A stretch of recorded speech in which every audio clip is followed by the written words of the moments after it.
desde nuestro colegio Comprender. ¿Cómo están? Espero que la hayan pasado muy bien en este reciente puente. Nuevamente, y agradezco mucho los comentarios y la paciencia que me tuvieron en el episodio anterior, derivado que estaba yo bastante malito de salud, pero como ven, ya las drogas hicieron efecto, ya puedo recuperar mi voz, ya tengo otra vez el nivel para estar completamente con ustedes. El día de hoy tenemos un tema muy interesante. Como ustedes han podido ver en la propaganda y la publicidad del colegio el día de hoy, nuestro episodio se llama Amparo, protección con nombre de mujer. Y ahorita van a ver por qué diríamos así, y no tiene nada que ver con las reminiscencias, porque alguien me dijo, ay, es que viste la novela de Mirada de Mujer, y algo por el estilo, hay que robarse ideas famosas, y no tienen éxito. Pero bueno, antes que otra cosa, quiero hacer un mensaje parroquial sobre que el día de mañana vamos a estar iniciando aquí en el colegio diplomado de uso de la interpretación y argumentación jurídica en el litigio, en donde vamos a tener expertos en los cuales nos van a hablar sobre las bases de la interpretación jurídica, la interpretación constitucional en México, las tipologías constitucionales de interpretación permitidos en la Constitución para el dictado de las sentencias, entre otros tantos temas interesantes. Bueno, pues esto es patrocinado evidentemente por el Colegio Comprender. Recuerden que transmitimos en vivo todos los miércoles cada 15 días a las 5 de la tarde, hora del Pacífico, 6 de la tarde, hora centro, y nos encontramos vía Zoom, YouTube, Facebook Live, y el día de mañana ya la edición completa que hace nuestro fabuloso ingeniero César, nos van a encontrar directos en Spotify y en YouTube. Bueno, pues creo que ya se conectó mi compañera Mariana. ¿Cómo estás? Bienvenida. Otra vez te está matando el estrés. Parece que el programa anterior no te quedó claro que hay que descansar, Mariana. ¿Cómo estás? No, hombre, no, pues me hace falta tomar más medidas para descansar y no andar en friega como siempre, ¿no? No, muy bien, amigo. ¿Tú cómo estás? ¿Ya aliviado la garganta? Ya, muchas gracias. Les decía aquí a nuestros escuchas que las drogas no hicieron efecto. Después de 3 semanas y media, ya tengo voz y nuevamente ya estoy al 100. ¿Y tú qué tal la pasaste en tu puente? Muy bien, pues un poquito de descanso justo y necesario después de varios días de muchísimo trabajo, de mucho que hacer, muchas demandas, peticiones de los clientes, cuestiones que atender, pero de igual forma muy agradecida, bendecida por tener trabajo, porque pues tú sabes que esto nos da, aparte que nos da un ingreso para vivir, pues también son trabajos que nos apasionan, ¿no? Como este tema que vamos a ver ahorita es un tema, pues que a mí en lo personal me apasiona mucho y pues estoy muy entusiasmada en particular por este episodio número 4. Y pues también muy contenta que ya te haya regresado la voz, porque el episodio pasado pues hablabas ahí medio extraño, apenas se te entendía. Gracias. Sí, claro, era la tos, era la tos. Y sí, oye, pero pues en este mes de marzo, que pues fiscalmente ya empieza la actividad, ¿no? Tenemos la preparación de las declaraciones para personas físicas, morales, después vienen las físicas, Así etcétera. es. Pero pues bueno, es un mes interesante el mes de marzo, ¿no? Sí, así es un mes interesante en muchos temas, en muchos sentidos. Como bien mencionas, pues ya se están preparando las anuales de las personas morales, las físicas vienen en abril. Y también es un mes importante, ya tiene unos añitos que se ha vuelto un mes importante para las mujeres, ¿no? El ya llamado Día de la Mujer, que creo que es un día que a la gente todavía le queda un poquito confuso. Había personas que aquí en Culiacán felicitaban, ¿no? Feliz día, y había personas que te decían, oye, no es un día para felicitar, es un día para conmemorar el Día de la Mujer, pues tiene su historia, tiene su origen, que es un día de lucha, ¿no? Este, entonces es el día que digamos se celebra esta lucha de las mujeres por alcanzar derechos igualitarios, equidad de género en el mundo laboral, social, eh, en comparación al hombre, ¿no? Sí, claro, creo que es un día en donde independientemente, no quiero entrar en controversia si se debe de felicitar o no, pero es un día de reconocimiento sobre pues, un grupo que realmente ha sido histórica, jurídica y fácticamente vulnerado, que es el de la mujer, sean niñas, adolescentes y adultas. Y esto te lo digo, también lo he tocado como parte de un órgano jurisdiccional al conocer sobre controversias, donde incluso, bueno, la ley hace un lado estas situaciones de manera equitativa, igualitaria, imparcial tal vez, establecer reglas que los órganos jurisdiccionales deben de aplicar sobre esto, pero creo que pues, hoy día a la luz de esta evolución que desde 2011 tuvimos de los derechos humanos, de esta evolución de garantías a derechos humanos, en nuestra constitución y sobre todo pues de los instrumentos internacionales que tiene nuestro país, pues debe de ponerse especial aspecto, ¿no? De una especial visión o posición del órgano jurisdiccional sobre estos grupos. Ay, como que se me cortó tantito, Ah, ok. es- pero Ya ahí te parece está que ya. ¿Sí me checando escuchas bien? César. Ok. Sí, sí, sí, todo bien. Ok. Oye, pues comentando lo que dices, yo pienso que no hay mejor manera de exponer estas situaciones y análisis que en el juicio de amparo, que es un medio de defensa extraordinario, protector de derechos humanos y de ejecución plena. ¿Tú cómo la ves? Sí, la verdad es que mira, yo soy ferviente admirador de a lo que me dedico, que es el juicio contencioso administrativo, y yo peleo por que se reconozca que es un juicio de plena jurisdicción, pero realmente todavía no llegamos. Y pues la verdad es que todavía no alcanzamos a tener lo que sí tiene el juicio de amparo, ¿no? Que es esta extensión completa de lo que es el derecho humano a la tutela judicial o jurisdiccional en nuestro artículo 17 constitucional, similares del Pacto San José, 25, 28, la verdad es que a veces los números ya no me dan, y por eso luego gana tan poquito. Pero bueno, el tema es que solo el juicio de amparo es el que realmente vive las trincheras cotidianas de la reposición de derechos humanos, ¿no? Y creo que entonces te va a gustar a la persona que te voy a presentar, que es una especialista en la materia del juicio de amparo. ¿Y por qué? Pues porque es juzgadora de amparo. Pero antes de que entre, sí de decirte que, bueno, yo con ella tengo eh, una historia que contar, en donde la conozco desde chiquitita, desde que estaba de estudiante y que llegó a la sala en donde estaba, perdón, en la tercera sala regional metropolitana.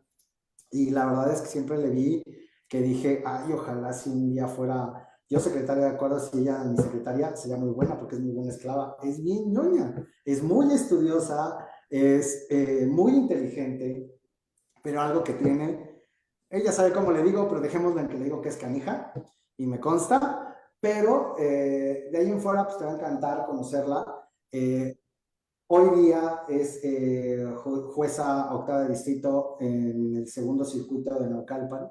Y bueno, pues la voy a invitar a que pase con nosotros a la jueza Claudia Gabriela Villada Mejía. Gaby, bienvenida. Muchas gracias, qué gusto verte. Pues, ¿qué les puedo decir, amigos? Cuando supe que ya era jueza no me dio nada más que felicidad, porque a esta niña, porque es una escuincla, más chica que yo, y además la tuve en la sala, la tuve en el tribunal muchos años y después fuimos compañeros a la par como secretarios de acuerdos, aunque ya después ahí me hizo la guerra, ya saben, a veces hay malos entendidos de las oficinas, ¿verdad, Gaby? A veces te lo ganas. Ya ven lo que les digo, yo ahora sí me tengo que tirar lo que es cuesta. Pero ya después nos fuimos juntos a la presidencia del Tribunal Federal de Justicia Administrativa unos años y después decidiste partir al Poder Judicial de la Federación, hacer carrera, pues yo también quedé en el tribunal haciendo carrera y nos separamos, pero qué bueno que aceptaste esta invitación de Mariana y mía a venir a este programa a platicar sobre este tema, pues del mes de marzo, las mujeres y saber a dónde nos llevan los micrófonos. Te presento a la culichi del programa, Mucho gusto. la maestra Mariana Esquer, que bueno, pues este proyecto lo tenemos desde hace 2 años, creo, y Mariana era la que más me decía, ya vamos a hacer algo, y a mí la flojera no me daba. Pero bueno, pues te la presento. Mariana, te presento a Gaby para los cuates, pero Sí. a su señoría, la jueza Claudia Gabriela Villera Mejía. Muchas gracias, Omar. Qué bonita presentación. Pues te agradezco mucho la invitación y pues te felicito por este espacio, que ya vi los otros capítulos y están padrísimos. Los invito si no los han visto, que los vean. Vale mucho la pena el ambiente que se crea contigo y con Mariana. Entonces, creo que estamos viviendo tiempos distintos desde aprender y la función jurisdiccional, y creo que Omar es un extraordinario ejemplo de estos cambios que estamos viviendo. Muchas gracias, Omar. Al contrario. Hola, Mariana. buenas tardes, Claudia Gabriela. Normalmente, ¿cómo te dicen, Claudia o Gabriela? Gaby. Gaby, Ahora sí, ok. como bien dice Omar, Gaby para los cuates, a mi mamá le gustaba más Claudia, pero, pero sí, Ok. yo soy Gaby para todos. Muchas gracias. Oye, sí te ves muy chiquita, ¿eh? Y ya jueza de distrito, wow, felicidades. ¿Cuántos años tienes? Sí, la edad constitucional para ser juez de distrito, ahora sí que no te engañe los buenos genes que tengo. Con Omar llevo de conocerlo 15 años, entonces ahora sí que haz tus cuentas. No, pues te ves muy chiquita, yo creo que eres bastante tragaños.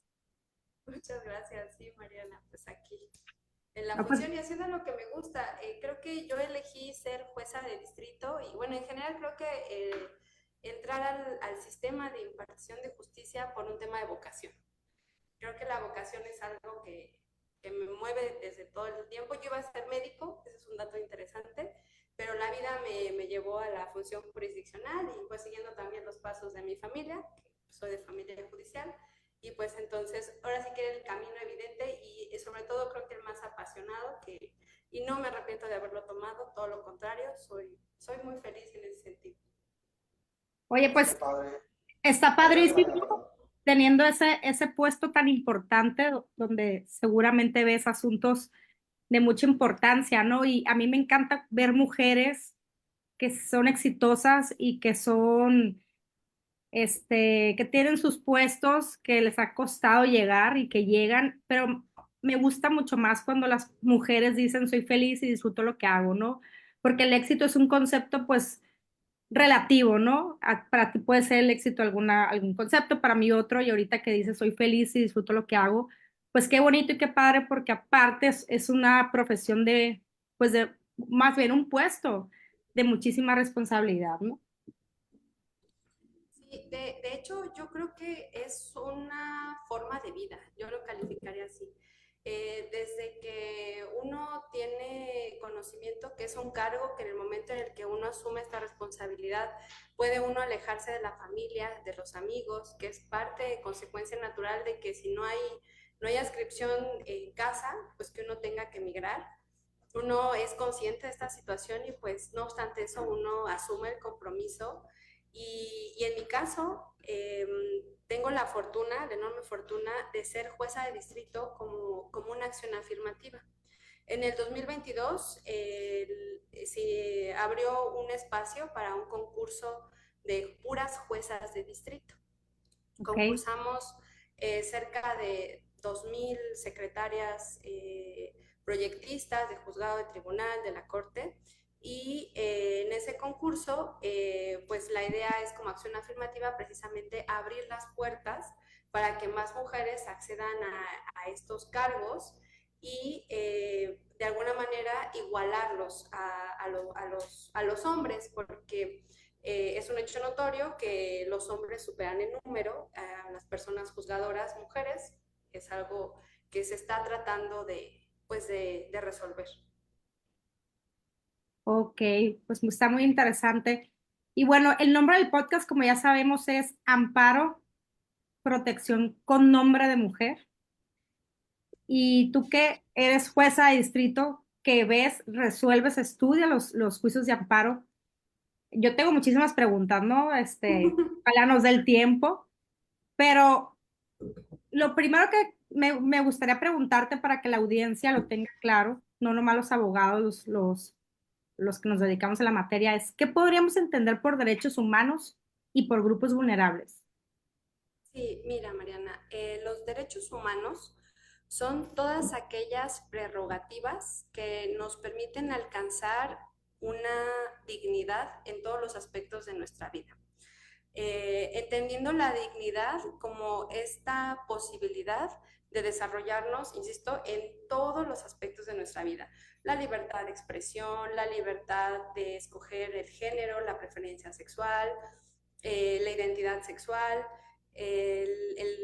la prerrogativa de elegir el trabajo al que me quiero dedicar, la prerrogativa de que ese trabajo que yo realice se me respete mi horario de trabajo. Todo esto son una serie de prerrogativas de las que goza las personas para poder tener esta dignidad inherente a la persona humana.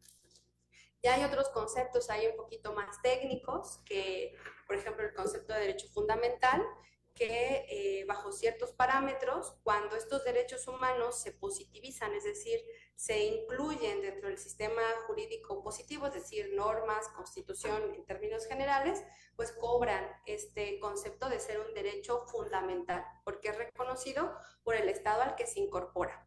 México, como había comentado el maestro Mar, gozamos tanto de los derechos previstos en nuestra Constitución como aquellos contenidos en instrumentos internacionales que se incorporan a nuestro sistema jurídico por virtud de nuestro artículo primero constitucional.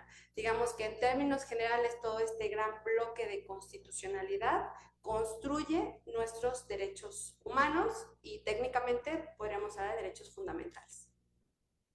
Y esta parte de, decías, prerrogativas, entonces sería lo que identifiquemos como grupos vulnerables y entonces a la vez, por lo que dices, pueden conjuntarse varios en uno mismo y sobre todo siendo uno o no lo es el ser mujer.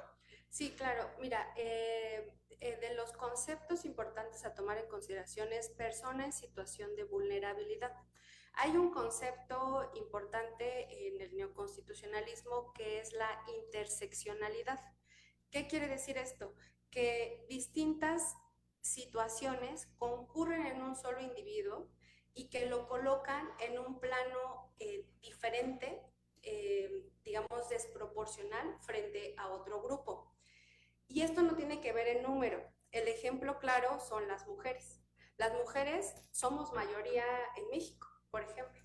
Más del 50% de la población mexicana somos mujeres.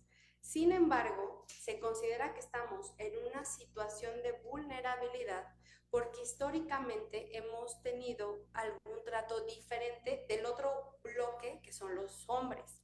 El derecho a votar, basta señalar que cuando nació mi abuela no podía votar una mujer, por ejemplo. Es un derecho que se incorpora a este grupo de manera pues realmente reciente, fue apenas en el siglo pasado. Otro concepto importante es, por ejemplo, una mujer blanca o de clase alta, evidentemente no se encuentra en una misma circunstancia de una mujer afrodescendiente que hable algún dialecto. Entonces, este concepto de interseccionalidad nos permite advertir cómo distintos factores de la realidad los sufre una persona y se puede hablar de que es una persona en una situación de vulnerabilidad. Los migrantes, por ejemplo. Los migrantes también son personas que se encuentran en una situación de vulnerabilidad. Podemos hablar de hombres o mujeres, pero simplemente por su transitar y dejar el hogar del que son originarios, incluso en ocasiones no hablar el idioma y no profesar la religión mayoritaria del lugar al que llegan, pues se considera que son personas en situación de vulnerabilidad.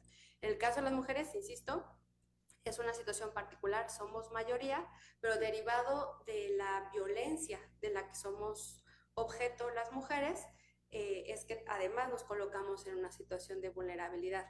Quizá me podrán decir, bueno, la violencia es solo física o sexual, no es así. Evidentemente la violencia física y sexual es la que más se sufre. Sin embargo, existen otros tipos de violencia, como es la económica, la violencia psicológica, y ahí podemos desdoblar en otras cuestiones como brechas salariales o situaciones que lamentablemente las mujeres sufrimos. Oye, Gaby, Oye, pues sin duda existe. Ay, perdón, ¿ibas a preguntar algo, amigo? sí, me quedé Adelante, con una adelante. duda. Esta parte cuando dijiste que eras juez, ¿cómo lo dijiste? ¿Juez lineal? Juez por... No, jueza por una acción afirmativa. Exacto. Uh -huh. ¿Crees que sea una expresión dentro del Poder Judicial para precisamente reconocer a la mujer integrante del Poder Judicial como grupo vulnerable y para solventar deficiencias, errores o hechos que hayan sucedido en perjuicio de la mujer? Sí, sí, claro. Es una pregunta muy interesante. El Poder Judicial Federal tiene esta preocupación desde hace muchos años de advertir que las personas juzgadoras, en proporción de los hombres, las mujeres éramos la minoría. Y para muestra un botón, y traigo, así que no venía preparada, traigo datos estadísticos. Conforme la información que se cuenta en el 2023, tenemos que magistradas de tribunal colegiado de circuito, es decir, el escalafón inmediato superior a un juez de distrito, que es el cargo que yo ostento actualmente. Por ejemplo, tenemos que hay solamente 165 magistradas. Y respecto a los hombres, hay 584. ¿Qué quiere decir? Que los hombres magistrados corresponden al 78% del total de personas juzgadoras que ocupan el cargo de magistrado o magistrada de circuito, de colegiado de circuito, y las mujeres el 22%. Entonces ahí me podrían decir, bueno, hay o no paridad, pues creo que estamos ni siquiera a la mitad, ¿no? ¿Qué sucede con mi cargo? Con mi cargo, gracias a estos concursos que como acción afirmativa han buscado igualar el número de personas juzgadoras mujeres a personas juzgadoras hombres, hay 181 mujeres que equivalen al 41% del universo de jueces de distrito que hay en el país, respecto de 262 personas juzgadoras hombres, que son el 59%. Y así podríamos seguir analizando los distintos cargos y se advierte una diferencia de este calibre, donde ni siquiera estamos cercano a una mitad y mitad. Ahora, ¿qué relevancia tiene? Sería la siguiente pregunta. ¿Qué relevancia tiene tener un 50 y 50? Bueno, pues que la población pues es democrática y la población mundial está compuesta de 50% mujeres aproximadamente y 50% hombres. Entonces, lo correcto es que nuestras instituciones de impartición de justicia, de procuración de justicia, de gobierno, pues tenga que estar representada significativamente por este 50% de la población que son mujeres. Ahí la importancia. Ahora, la siguiente pregunta que hacías, bueno, se trata de corregir errores. A mí no comparto esa visión de que sea un error. Yo más bien considero que es una situación histórica, que es, o sea, así pasó, no hay que culpar a nadie, simplemente la dinámica normal propia del género femenino, de las personas que se identifican con el género femenino, pues hemos hecho labores de cuidado en casa, nos hemos ocupado de criar a los hijos, porque además biológicamente es la situación compatible con nuestro género, y esto evidentemente nos hace distraer cierto tiempo y en consecuencia que para el hombre sea mucho más fácil acceder a este tipo de cargos o de posiciones porque no tienen esa responsabilidad extra o esta doble jornada, como también se le conoce. Incluso las personas que no tienen hijos, es muy común que en casa la mujer se haga cargo de los padres, por ejemplo.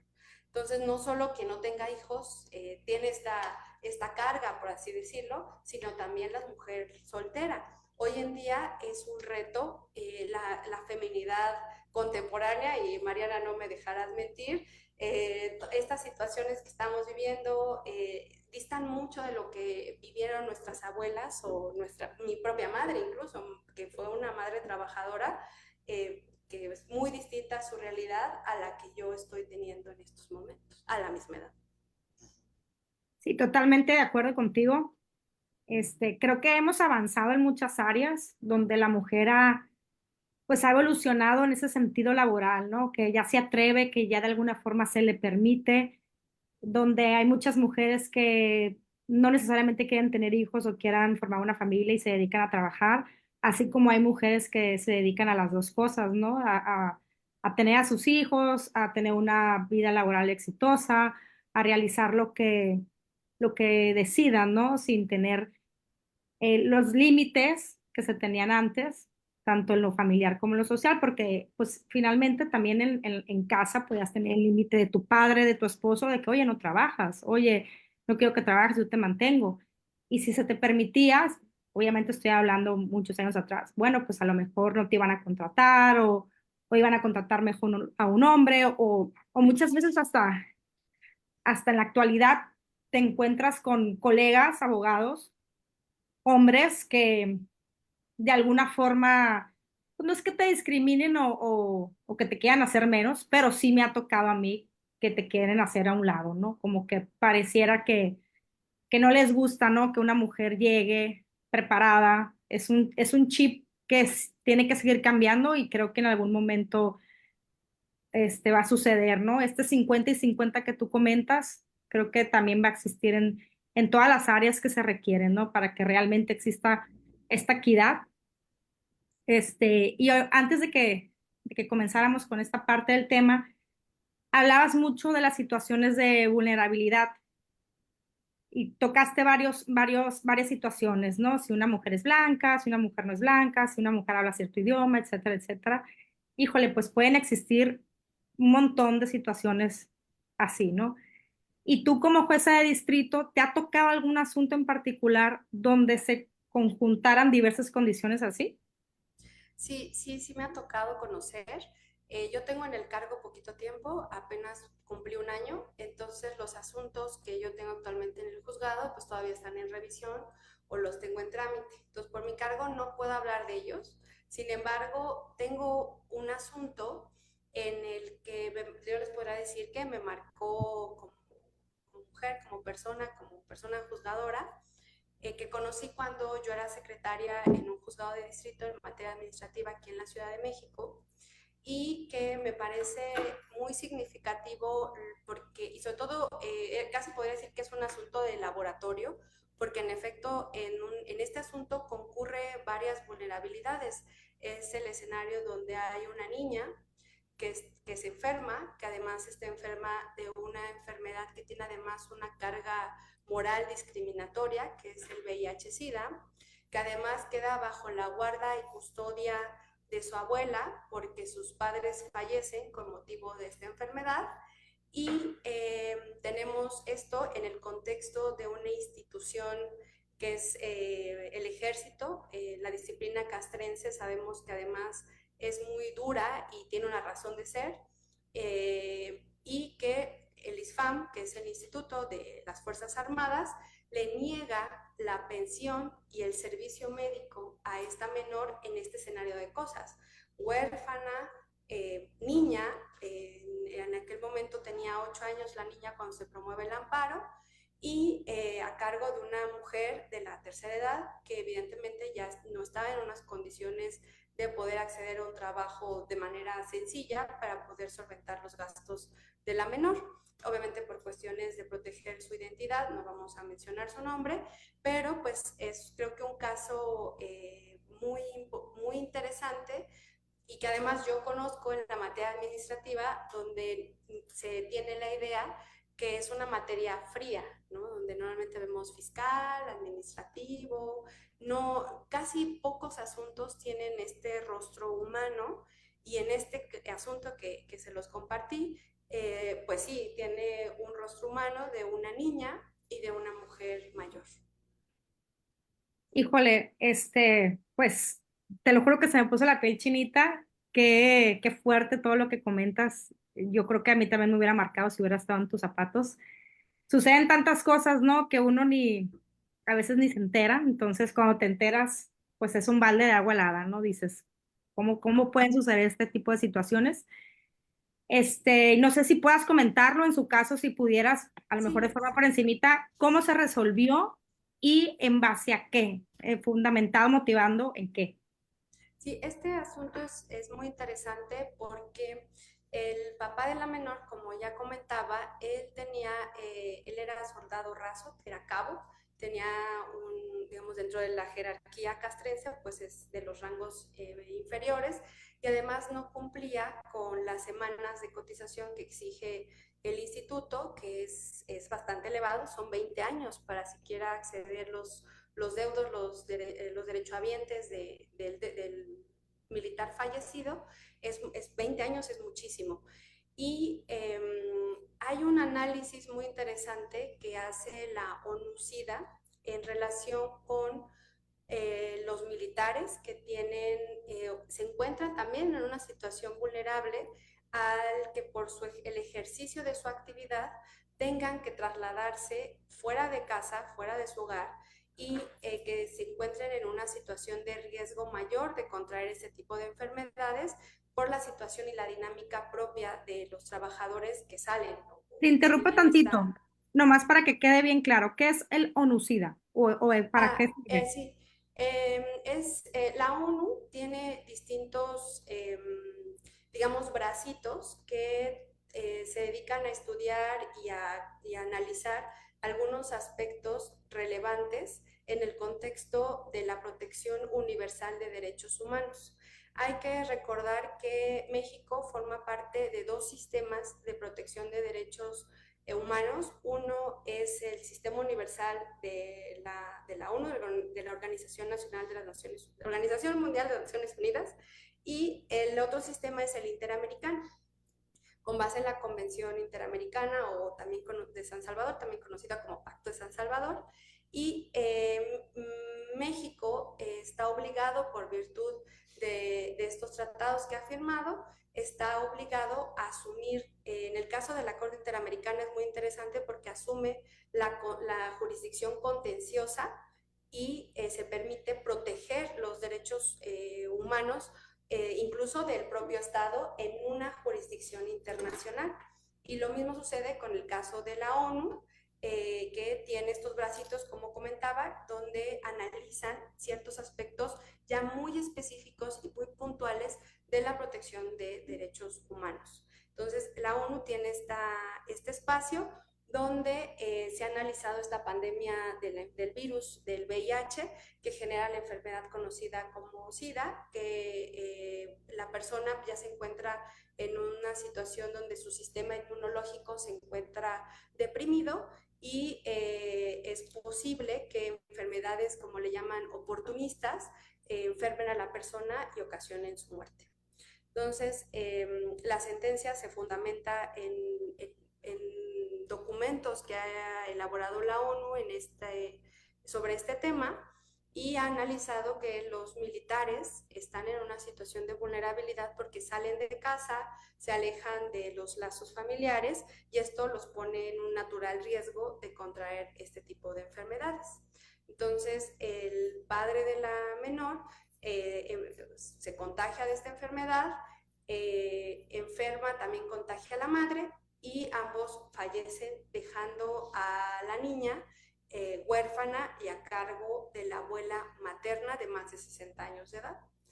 Y la abuela acude al ISFAM, que es el Instituto de la Seguridad Social en protección de los militares, y el ISFAM le dice, pues, el cabo, si el papá de la menor, no tiene ni las semanas de cotización, falleció por actos fuera del servicio, porque pues, contraer una enfermedad no se considera bajo el esquema o rigor de la disciplina castrense, no se considera como que sea actos del servicio. Precisamente en la sentencia se analiza que no es así, que la salida del hogar del militar es una consecuencia natural de su función y que por lo tanto está en riesgo de contraer ese tipo de enfermedades. Y tercero, el ISFAM también le dice en su momento que como no tiene esta cotización, pues se le tiene que suspender el servicio médico a la menor, lo que implica no solo la atención médica, sino que ya no pueda suministrársele los medicamentos necesarios para este tipo de enfermedades, que son medicamentos, entiendo, retrovirales, que de alguna manera controlan la infección de este tipo de virus. Oye, Gaby, pero yo tengo un tema que siempre he visto, y más porque, bueno, tanto que conoces mi historia y sigo clavado en esta que es lo contencioso administrativo, al brincar, y lo acabas de decir, al juicio de amparo, es precisamente eso, ¿no? En el administrativo ves legalidad, ves las reglas, ves las normas y hasta en cierta parte te tapas los ojos. No ves esta parte de los derechos humanos y la vulnerabilidad. Digo, como lo dije al principio, desde la reforma constitucional al primero de la Carta Magna en 2011, todos, somos todos, tenemos que analizar cada asunto que se pone en consideración con una perspectiva diferente en materia de constitución. Claro, a través del ya para todos el control difuso, Poder Judicial control concentrado, y las consecuencias son diferentes, ¿no? El Poder Judicial sí puede errar en constitucional, todos los demás podrán solo inaplicar, ¿sí? Y aplicar el principio pro homine o pro persona. Pero aquí me nace una pregunta de como persona, como ciudadano, si tienes un acto como este, que tú decías, proviene del derecho administrativo, ¿por qué escoger el juicio de amparo sobre, por ejemplo, el juicio contencioso? Y sobre todo por el hecho también de ver si para llegar al juicio de amparo, porque algo que yo he estado pensando cuando nos cuentas este caso es, ¿y dónde quedó el principio de definitividad? Porque el Tribunal de Justicia Administrativa pues, es competente para conocer sobre resoluciones que determinen incluso la negativa de pensiones. Y aquí, por lo que tengo entendido, se denegó la pensión con cargo al Estado, que es el ISFAM. Entonces, ¿por qué el amparo sobre el juicio contencioso? Digo, no quiero que se hable mal de uno o de otro, claro, pero al final, bueno, pues sí es un derecho humano que se busca y se podría en ambos escenarios. Sí, claro, y no, y jamás sería la intención porque pues mi primera casa fue el Tribunal Fiscal y jamás podría verlo de otra óptica, ¿no? Creo que las jurisdicciones, salvo las reglas procesales, pueden concurrir. Creo que la primera situación antes de promover alguna instancia es la estrategia de litigio y también el alcance que tiene cada una de las instancias. Y otro punto también importante es la tutela anticipada que puede tener el juicio de amparo, que en el contencioso, pues tú bien lo sabes, es un poquito más limitada. Ya estamos mejorando, ya estamos, mira que al menos en la sala de Morelos y ahorita en la CEPI, la magistrada Ortiz, mi titular y yo, ya usamos la teoría de la tutela judicial anticipada. Exacto. Que se ha derivado a partir de las tesis del Poder Judicial, bueno, del Corte y de colegiados, fueron muchos por el tema de las vacunas, ¿no? Exacto. En pandemia. Sí, un poco más limitada, pero ahí vamos, ahí vamos. Sí, sí, sí. No, y además creo que aquí, en el escenario que tenía esta niña, el juicio de amparo, al ser un juicio de control constitucional, era más que evidente que se estaba vulnerando en su perjuicio de primera instancia el 4 constitucional, porque se le estaba impidiendo el acceso a tener servicio médico y suministro de medicamentos en condiciones de certeza. En el contencioso se tendría que haber buscado la nulidad de esa resolución en la que se le negó la pensión a la menor y como consecuencia natural que la autoridad demandada emitiera otra que está siguiendo los lineamientos de los magistrados, suponiendo que tuvieran una visión muy garantista a la menor la pensión y tal, que además, como tú bien lo mencionas, al tener un control difuso, su control difuso de los magistrados de las salas regionales, pues es un control que está supeditado a su propia jurisdicción, están, digamos, atados de manos, no pueden desincorporar de la esfera jurídica de los gobernados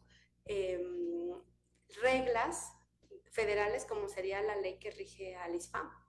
Y aquí sí necesitábamos desincorporar, digamos, de raíz, arrancarla de raíz, porque la propia ley señalaba que para poder acceder a este tipo de pensiones se exige 20 años de estar cotizando al ISFAM. y pues en el caso la menor, bueno, el papá no lo iba a cumplir, que estaba a años luz de cumplir con esos años. Y yo creo que la estrategia, no sé si lo pensaron o fue alguna vez este análisis de mejor el contencioso federal, pero yo creo que la estrategia de litigio estuvo bien armada de irse por el amparo indirecto, señalar como acto reclamado la negativa de la pensión, la negativa implícita, porque de hecho en el acto reclamado no se mencionaba como tal, era una consecuencia lógica, digamos, de negarle la pensión, el no tener acceso a la atención médica.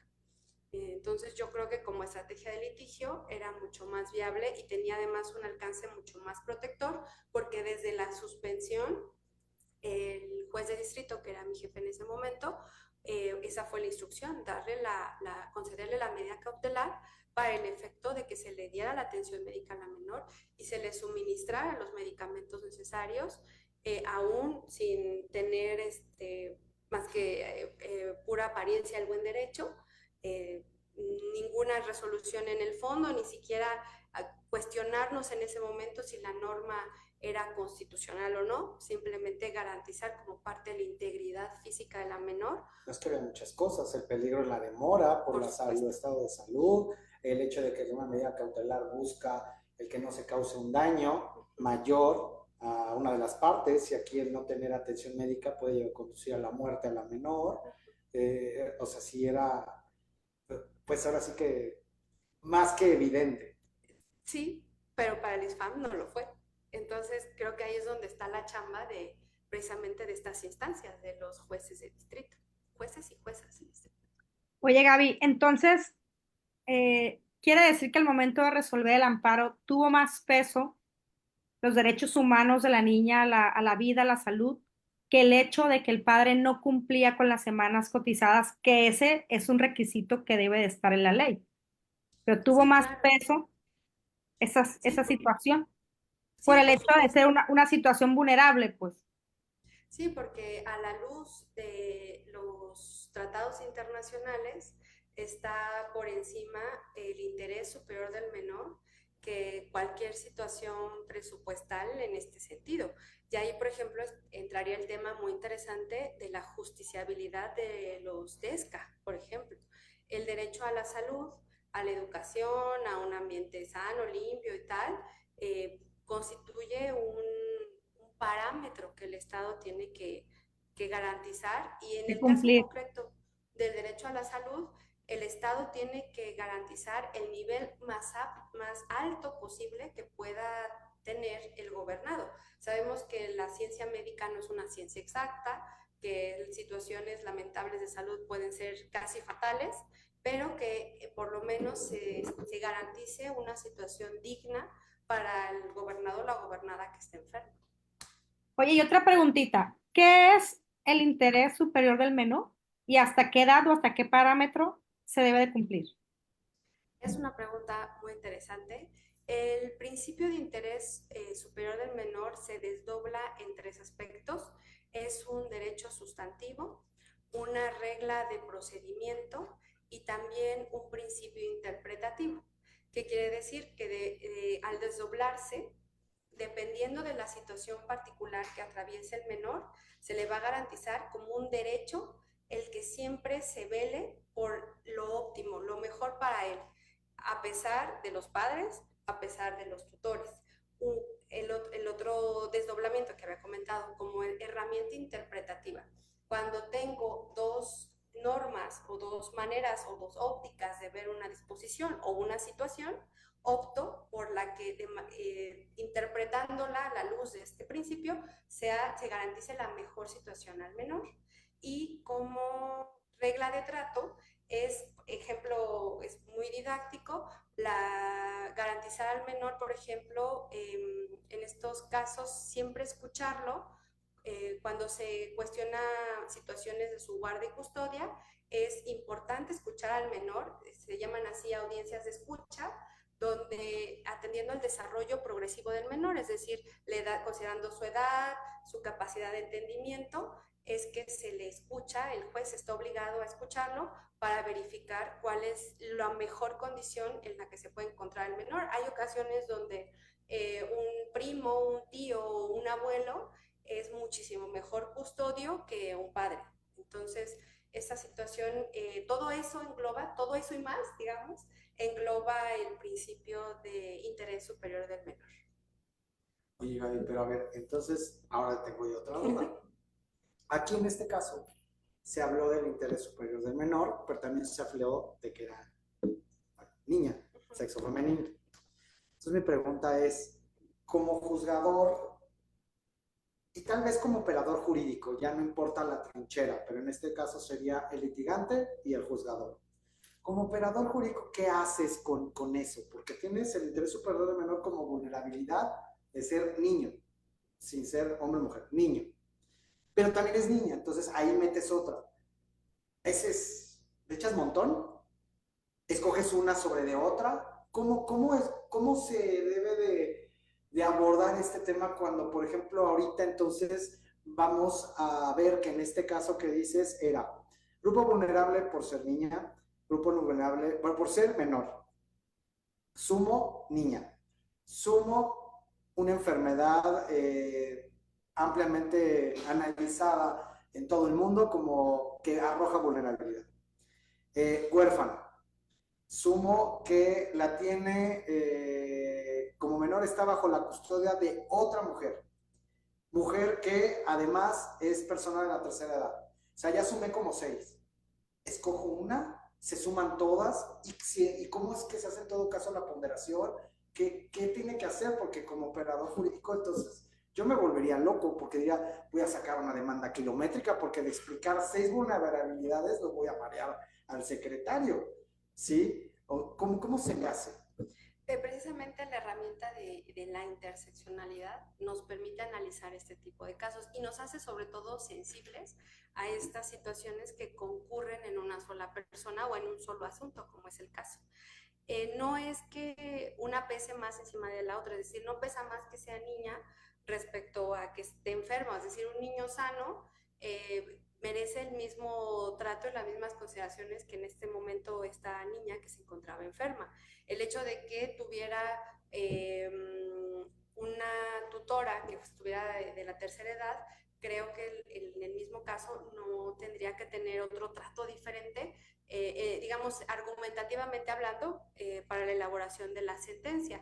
Creo que más bien lo que tiene que hacer el operador jurídico es echar mano de todas las herramientas interpretativas que tiene y en el caso del juicio de amparo, nuestro artículo primero constitucional es el que abre la puerta para esta interpretación pro persona, donde independientemente de cualquier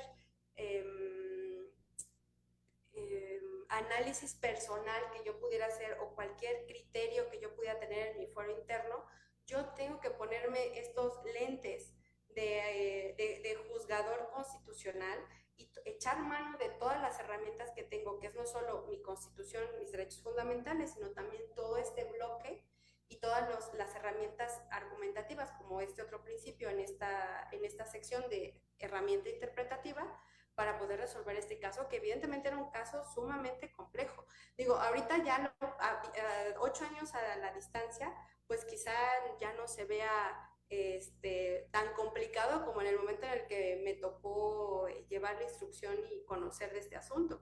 Ahora ya tenemos mucho más casos de la Corte Interamericana, ya tenemos una doctrina jurisprudencial mucho más rica en el análisis de estos asuntos difíciles que hace 8 años no teníamos. Entonces, como secretario, pues tú primero tienes que contarle la historia desde el principio a tu jefe, a tu titular, explicarle cuál es el escenario de cosas, cuáles son las cuestiones que afectan, podríamos decirlo como el núcleo duro, si queremos usar conceptos neoconstitucionalistas, de los derechos que están en controversia, y a partir de ahí ya hacer una construcción argumentativa de cómo lo vamos a solucionar. Como se solucionó la situación relativa a que la norma exige 20 años para poder acceder a un huérfano a una pensión de orfandad, pues se dijo, el interés superior del menor, el comité del convenio de los derechos de los niños, niñas y adolescentes, me exigen como juez nacional atender a la necesidad que está teniendo esta menor de una atención médica y una pensión económica. Darle la pura atención médica era condenarla a vivir, pero pues sin situación, sin alimentos. O sea, era una situación que tenía que ser ambas, alimentos y también atención médica. No, Sí bueno, está pues difícil. está difícil. ¿Qué te puedo decir? Suena difícil, pero al escucharte me suena tan fácil entenderlo. Realmente, insisto, creo que no me llega otra palabra más que decir que qué orgullo haberte visto crecer tanto hasta el día de hoy, al punto de, desde que te conocí de pasante y de que aquí siempre lo menciono y creo que no vamos a dejar de mentir, que es tú decías hace rato, diosidencias, se dan gracias a ciertas personas y han de saber que ella también es producto de mi mentor, al que siempre aquí lo estoy recordando en paz descanse, nuestro maestro don Alfonso Nava Negrete. Por él es que te conocí, por él es que llegaste con nosotros a la sala. Y bueno, pues no viene de gratis seguramente, la verdad, toda lo que hoy nos muestras en cuanto a la experiencia. ¿No, Mariana, no lo crees? Sí, totalmente. Te escucho con mucha experiencia en tus respuestas, con mucho camino pues recorrido, ¿no? Desde el hecho de estar en el Tribunal Fiscal, luego como secretaria y actualmente como jueza, pues seguramente es un lugar que te has ganado después de mucho trabajo, de mucho estudio, de mucha preparación. Y pues qué bonito que seas tú quien tenga este tipo de puestos. A mí, como te dije al inicio del episodio, a mí me encanta conocer mujeres exitosas y que realicen este tipo de funciones que para mí son importantísimas y que además lo disfrutes, ¿no? Yo te quería preguntar algo a lo mejor un poquito más personal, tú sabrás hasta dónde contestarme. A lo largo de tu vida, ¿has sentido o has vivido discriminación laboral por el hecho de ser mujer o que debes estar en cierta competencia con algún hombre? Es una muy buena pregunta. Creo que en mi caso, una de las cuestiones a las que se invitaba a analizar en el 8M era cuestionar nuestros privilegios. Y creo que, gracias a Dios, puedo decirles que he tenido el privilegio de tener una carrera universitaria, de poder acceder con esfuerzo a un trabajo. Sin embargo, sí hay ciertas circunstancias que, derivado de la sociedad en la que vivimos y específicamente por el riesgo en el que nos encontramos las mujeres, no es que yo me sintiera en clara o competencia o frontal contienda con algún hombre, pero sí viví esto, por ejemplo. Cuando yo era meritoria y posteriormente mecanógrafa, pues hay ocasiones que cuando uno está cubriendo curva de aprendizaje, pues uno requiere invertirle mucho tiempo al trabajo. Y entonces yo tenía que salir temprano de la oficina porque tenía que tomar el Metrobús, que es todo Insurgentes, y de ahí llegar a CEU por mi coche y de ahí ir hasta la salida a Xochimilco, que era donde vivía con mis papás. Entonces, sí recuerdo ver a mis papás molestos por salir 10, 11 de la noche, y no tanto porque pues, yo estuviera haciendo algo malo, sino porque la realidad que vive México es que sí, para las mujeres es mucho más riesgoso estar en la calle a esas horas que para un hombre. Digo, ahorita ya también es violento para todos, pero si uno se pone en mayor situación de vulnerabilidad o de riesgo, una niña o una chica de 20, 22 años, que fue cuando yo empecé a trabajar, pues evidentemente era riesgoso estar a estas altas horas de la noche y en una situación estrictamente laboral. Digo, Marco me dejará mentir, no las vivíamos ahí, yo enamorada de la función como hasta la fecha, y invertirle horas, pero pues a veces había que salir temprano y entonces lo que hacía era mejor ir sábado y domingo, porque si Ok. no me ponía yo en riesgo. Entonces, si no hay esa confrontación, digo, desde mi experiencia, e insisto que es privilegiada, pero sí soy sensible a todas estas problemáticas que vivimos las mujeres en un transporte público, en ir a altas horas de la noche en transporte público, en vivir en una ciudad tan conflictiva como es la Ciudad de México. Sí, claro. Tiene, tiene Este, mucha razón. Perdón que nomás te quiero agregar algo interrumpa. rapidito. Sí, Como te decía al principio, finalmente este tipo de desequilibrio o de falta de equidad entre el hombre y la mujer, yo considero que inicia incluso desde casa. En algún tiempo le decían al hijo, yo no tengo hermanos, ¿no? Pero me tocó ver en alguna casa, alguna prima o de amigos, levántale el plato, o perdón, a la niña decirle, levántale el plato a tu hermano, ¿no? Y lávaselo. Entonces, ese tipo de situaciones de educaciones, México es un país muy machista, traemos una educación, un chip pues ya insertado desde niños y creemos que eso es lo normal, ¿no? Ahora salimos a la calle a trabajar y nos encontramos con otro tipo de situaciones.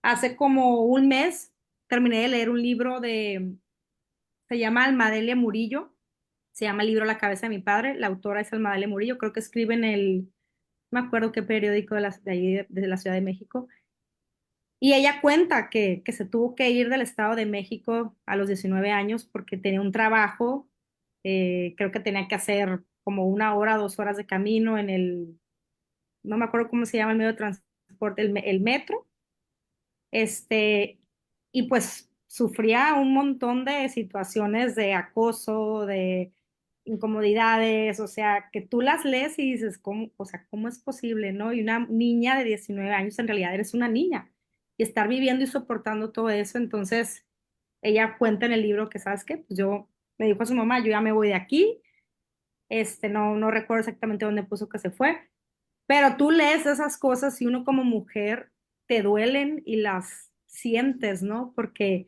a lo mejor uno no vivió eso exactamente, pero sí vives otro tipo de situaciones donde te familiarizas con lo que estás leyendo, ¿no? ¿Ibas a decir algo, amigo? sí, coincidente contigo. En alguna ocasión en la facultad, como maestro, ¿Vas a decir que te he acosaron? visto que también pasa, pero ese no es el tema Ay, hoy, ya Dios, habrá otro esto aspecto. querías decir. No, espera. Nos mandan a cursos de capacitación, de formación académica, y yo escogí uno que se llamaba de equidad de género. Yo quiero saber qué es eso. Las clases del temario era hablar sobre equidad de género, feminismo, etcétera. Creo que al final del día son temas controversiales y gracias a que el ser humano tiene dos cosas, que una de ellas es el libre albedrío y otra es el raciocinio, jamás de los jamases vamos a llegar a pensar todos y cada uno de los igual. Y aunque estemos en las mismas corrientes de pensamiento, nos vamos a advertir de la misma manera. Eso es imposible. Son como las huellas digitales. No son iguales. Todos pensamos diferente. Pero bueno, en aquella ocasión de ese curso aprendí dos cosas, a la buena y a la mala. Porque ahorita te contaré. A la buena aprendí algo que me hizo mucho sentido y que tenías mucha razón, David. Eh, los hombres no solamente por educación, no solamente por historia, por cultura, por chip, simplemente a veces hasta por el físico, por apariencia, nunca, y esto es real, jamás vamos a saber lo que es vivir con miedo. Con un miedo de un transporte público, sentirse observado, manoseado, criticado. Yo también decía eso, porque hasta muchas veces una mujer le tiene más miedo a otra misma mujer en ciertas situaciones, ¿sí? De lo que va a pensar la crítica, cosa que los hombres ni por aquí. Los hombres jamás vamos a saber lo que se siente tener que soportar ciertas circunstancias que se llaman patriarcales, porque lo vemos natural. Jamás lo vamos a saber. Y creo que eso es tener la conciencia de la perspectiva de género. Ponerte, no es, pues, no se puede ponerse en los zapatos de otro, porque ni me puedo poner en los zapatos de otro hombre, no sé si una mujer se puede poner en los zapatos de otra mujer, pero es tratar de entender esa realidad, ser mesurado y respetuoso con lo que hablas y con lo que haces con esa realidad. y los hombres la hemos olvidado demasiado. Y creo que el ser humano en general, ¿no? Es como cuando dicen muchos, es que estoy deprimido. Y alguien llega y dice, pues no te deprimas, sal a pasear, como si fuera la solución. Es lo mismo. Es que me hicieron esto en el metro. Pues no te vayas en el metro, pues cambia de transporte. No, no es tan fácil. Es el miedo y tener que soportarlo. O sea, creo que eso es lo que significa, al menos para mí. Y por eso desde ahí, pues veo muy diferente lo que viven las mujeres. También otra cosa, que es lo que yo hacía referencia, de decir, aprendí un poco a la mala, no estoy de acuerdo, porque en esa clase hablaba de las relaciones de pareja, pero creo que se aplica para cualquier otra relación.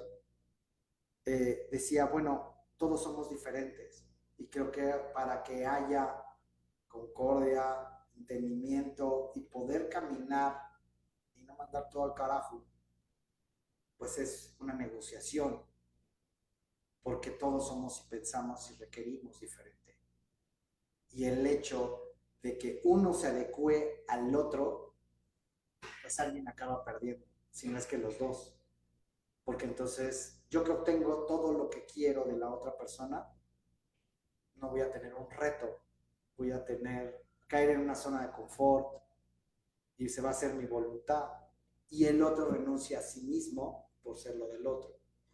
Pero tampoco creo que se deba llegar al extremo de que pues yo soy así y quien me quiera como quiere y si no quiere pues que le llegue, porque entonces no vamos a encontrar a nadie. No creo que haya alguien match para otra persona en el sentido de yo soy así hecho para alguien más. Entonces creo que esa parte de la equidad de género, creo que esa parte de la paridad se debe de entender desde muchos aspectos. Aquí, amigos, pues lo hemos tocado desde el punto de vista jurídico y hoy nos has dejado mucho conocimiento en el punto de saber qué es un grupo vulnerable que se va subiendo y se va sumando, mujer, niña, enfermedad, huérfano, etcétera, y que hay que reconocerlos y que así como en el 8 de marzo quieren felicitar, no quieren felicitar, quieren recibir felicitaciones, no quieren recibir felicitaciones, el hecho es uno, el reconocer que la mujer histórica, jurídica y prácticamente ha tenido que luchar por cosas que los hombres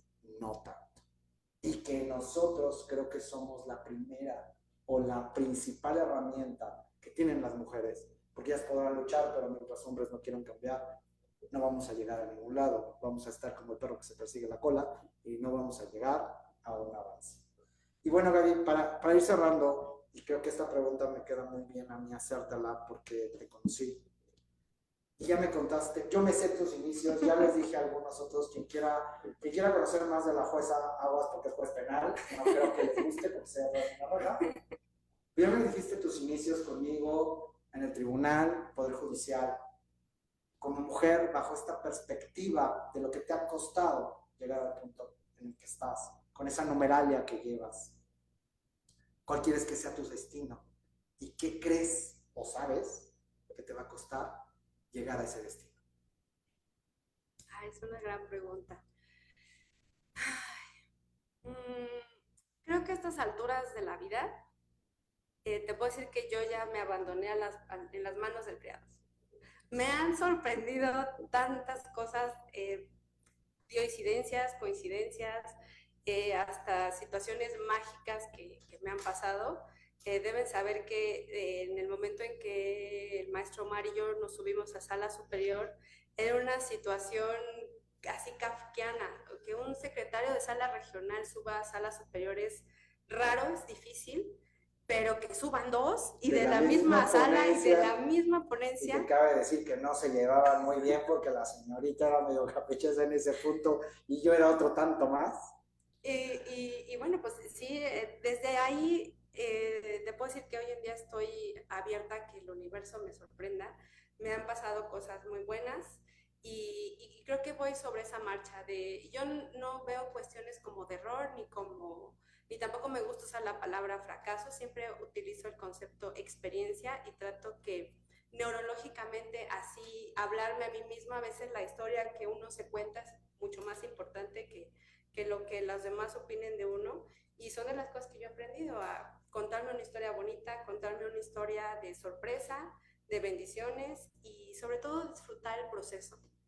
Creo que el proceso de llegar a ser juez fue igual mágico. Conocí en el camino a mujeres increíbles que me han dejado experiencias padrísimas y que creo que hoy en día todas las personas que he tenido en mi camino, empezando por el maestro Omar y todas las personas que después siguieron, que incluso en esa historia están mis actuales 2 secretarios y una tercera que voló por otras cuestiones de una mejor situación laboral. Insisto, estoy en un punto donde digo, gracias Dios, universo, sorpréndeme, estoy abierta a que puras cosas buenas pasen y si no, se aprende y se sigue caminando. Lo que sí tengo muy claro es siempre con buena actitud, siempre sumar, no restar, otra cosa de las que aprendí del maestro Omar, y eso, y ser feliz, o sea, disfrutar lo que uno hace, que el proceso es lo más importante. El destino, ya Dios dirá, la casualidad, a veces los astros se alinean y pasan cosas, y si no, pues también se hizo el esfuerzo. Entonces, pues espero que eso que les comparto les sirva de algo, y pues yo muy agradecida nuevamente que esté aquí. Hoy mismo es una situación casual, y bueno, pues siempre muy agradecido, Omar, porque pues, si no hubiera sido por ti, pero sí que fuiste el origen del problema. y bueno, siempre muy, muy agradecida, y creo que el agradecerte digamos, el que alguien te abra la puerta y te enseñe, te explique, te regañe, te dirija con quien sabe, porque después quien sería mi mentora, posteriormente pues, también muy amiga del maestro, pues fue parte de la dirección. Y pues estoy muy agradecido, Mari, pues te felicito por todos tus proyectos y pues créeme que te admiro mucho y pues soy fruto también de tus clases. Gracias. Gaby, pues a mí nomás me resta darte las gracias por darte el tiempo de estar aquí, por aportarnos tus conocimientos, contarnos tu proceso, tus criterios, tus deseos. Me da mucho gusto saber que estamos en muy buenas manos. Y como bien dices, hay que disfrutar lo que uno hace, hacer nuestra chamba, pero a la vez confiar en nosotros, en el día a día, en el destino. Y por último, estoy segura que esta es la primera plática de muchas que seguramente vamos a tener. Sí, con todo gusto. Pues sí, esperamos que así sea, más pláticas, mucho gusto, que logremos sumar al cuerpo docente del colegio, que ya el director les está afilando los dientes para algún programa, para algo, sacarlo, ¿no? Porque pues eres una ponente de lujo, y no solamente lo digo yo que te conozco, también nuestro público. Por ejemplo, tenemos comentarios de Jadamok, muchas gracias por seguirnos, mi admiración a la juez, nos envían saludos Carlos Reyes, Elena López López, un observatorio contra la violencia laboral, gracias por sumarse, María Ram, una de las H de Guerrero, Miguel Jiménez Bautistas, querido amigo, un abrazo, gracias por seguirnos, Cuauhtémoc Ricardo López, también nuestro gran amigo, gracias por estar presente, y a todos nuestros podescuchas por habernos seguido el día de hoy. Les agradecemos una vez más que nos hayan sintonizado en su podcast de Culichi a Chilango, que recuerden, transmitimos en vivo vía Zoom y por Facebook Live en las redes del Colegio Comprender a las 5 de la tarde, zona Pacífico, de donde está nuestra querida amiga y co-anfitriona Mariana Esquer, la cual la podrán encontrar en sus redes sociales personales. ¿Cuáles son, Mariana? Instagram, @abogada fiscalista, Facebook, abogada fiscalista Mariana Esquer, Twitter, @Esquer Mariana. Síganme y denme like. Sí, claro, y además a su servidor, también Ciudad de México, transmitiendo a las 6 de la tarde. A mí en mis redes personales podrán encontrarme por Instagram y Facebook con mi nombre, Omar Herrera Salazar, o a través del Colegio Comprender. Y bueno, recuerden que a partir del día de mañana ya nuestro ingeniero sube con una edición especial a Spotify este episodio, en donde por favor recuerden, les rogamos, nos ayudan demasiado a que este proyecto siga creciendo, el que nos den 5 estrellitas y like tanto al podcast como al propio episodio en lo particular. Ahí tendrán ustedes los episodios anteriores también ya para que los disfruten, nos hagan llegar sus comentarios. Y bueno, también en YouTube, en el canal del Colegio Comprender a partir del día de mañana. También, por favor, compartan y denle like. Pues sin nada más que decirles, más que nos vemos en el próximo mes de abril con un episodio más que ya estamos cocinando. Que pasen unas muy buenas vacaciones de Semana Santa, por favor. Traten de descansar, de recuperar energías. Creo que aquí, bueno, pues todos somos abogados, la mayoría profesionales, profesionistas, y que ya estamos en marzo y cansados. Vamos a tratar de descansar, de recuperar pilas. Y bueno, pues no me queda más que una vez más agradecer a Gaby que nos hayas acompañado. Gracias a ustedes. Mariana, un beso, un abrazo. Por cierto, muchas felicidades. Acaba de pasar su cumpleaños y el colegio no me dio viáticos para ir a Culiacán y a mí la enfermedad no me dejó. Pero el próximo mes nos desquitamos, te vamos a preparar algo donde Mariana y yo vamos a estar juntos, a lo mejor algún pequeño material para todos ustedes. Les agradezco mucho. Aquí te espero con unos marisquitos y una cervecita. Por favor. Entonces, nos vemos pronto. Muchas gracias y que tengan muy buena tarde.